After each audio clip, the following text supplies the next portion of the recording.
Uno no llora por lo que perdió, uno solamente llora por la pérdida, por ese ser humano que ya no está. Y estoy hablando desde el fallecimiento o una pérdida, una ruptura amorosa. Uno llora por la historia que no se contó, uno llora por las expectativas que tenía en su cabeza y que no se lograron. Cuando atiendo pérdidas, fallecimientos, por ejemplo el fallecimiento de un hijo, es tan complejo a veces entender el dolor de una madre o de un padre cuando fallece su hijo. Se dice que es el duelo que nunca se resuelve. Obviamente es esa historia de ese hijo que no se contó. Ese ser humano que no pudo construir algo y se siente ese dolor, ¿cierto? Es un dolor que no es fácil de manejar. Quien ha tenido una pérdida o un fallecimiento sabrán que es como una parte de uno que se va con ellos.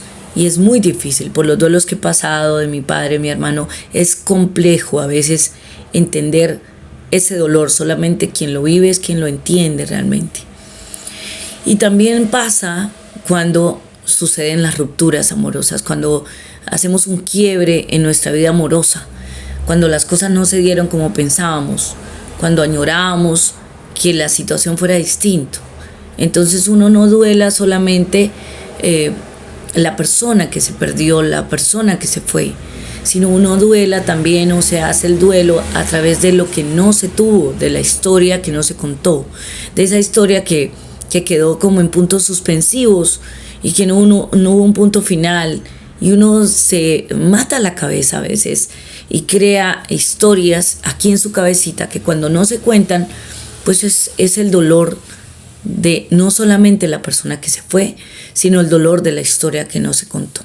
Añoramos lo que no tuvimos, añoramos ese ser humano que pudo haber creado una historia con uno, ¿no? Y que pudo haberse casado, o tal vez tenido hijos, o tal vez si se creó la historia hubiéramos podido llegar a ser viejitos juntos, etc. Esa historia que no se contó es lo que genera el duelo y genera el dolor.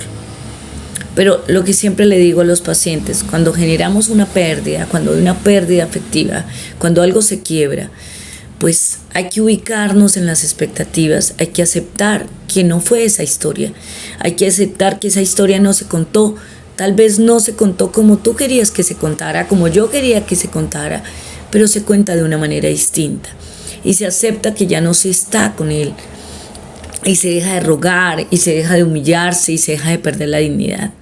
Ojo, cuando aceptas que ya no estuvo, que tal vez no se perdió tanto como tú creías, que tal vez en esa ruptura amorosa no hubo esa historia, pero hay otra historia, comienzas a avanzar. No añores lo que tuviste, añora lo que eres y comienza a trabajar.